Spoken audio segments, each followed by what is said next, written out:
Hello అండి. Welcome to Saisri kitchen and daily needs. ఈరోజు వీడియోలో పచ్చి రొయ్యల కర్రీ ఈజీగా ఎలా ప్రిపేర్ చేయాలో చూపిస్తానండి. ఈ కర్రీని ప్రిపేర్ చేయడానికి కావాల్సిన ఐటమ్స్ డిస్క్రిప్షన్‌లో మెన్షన్ చేస్తానండి. ఇవి రెడీగా పెట్టుకుంటే 10 నిమిషాలలో కర్రీ రెడీ అయిపోతుంది. ఇక ప్రిపరేషన్‌లోకి వెళ్ళిపోదాం రండి.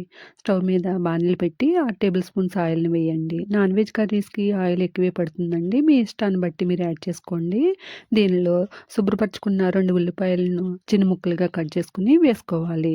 అలానే కడిగి పెట్టుకున్న 3 పచ్చిమిర్చిని చిలుకలుగా చేసి వేసుకోవాలి. కొద్దిగా సాల్ట్‌ని కూడా వేసి సిమ్ ఫ్లేమ్‌లో వేయించండి. మూత పెట్టి మధ్య మధ్యలో తిప్పుకుంటూ వేయించండి. ఉల్లిపాయ ముక్కలు ఇలా వేగిన తర్వాత దీనిలో 250 గ్రాములు అంటే 1 కప్పు పచ్చి రొయ్యలను శుభ్రంగా కడిగి వేసుకోవాలి. వీటిని కలుపుకొని పచ్చి రొయ్యల్లో వచ్చిన వాటర్ పోయే వరకు మీడియం ఫ్లేమ్‌లో వేయించాలి. పచ్చి రొయ్యలు ఇలా వేగిన తర్వాత ఫ్లేమ్‌ను సిమ్‌లో పెట్టి 1 టేబుల్ స్పూన్ అల్లం వెల్లుల్లి పేస్ట్ వేసి కలుపుకోవాలి. అల్లం వెల్లుల్లి పేస్ట్ పచ్చివాసన పోయే వరకు 2 నిమిషాల పాటు వేయించండి. దీనిలో 3 టేబుల్ స్పూన్స్ కారం, నేనైతే మిల్లులో సొంతంగా ఆడించి పెట్టుకున్న కారం వేస్తున్నానండి. మీరు వాడే కారాన్ని బట్టి వేసుకోండి. పావు టేబుల్ స్పూన్ పసుపు, 1 టేబుల్ స్పూన్ ఉప్పు వేసుకోవాలి. సాల్ట్‌ను మీ టేస్ట్‌కి తగినట్టు మీరు వేసుకోండి. వీటిని కర్రీ అంతటికి పట్టేటట్టు కలుపుకొని 1 నిమిషం పాటు కారం పచ్చివాసన పోయే వరకు సిమ్ ఫ్లేమ్‌లో వేయించండి.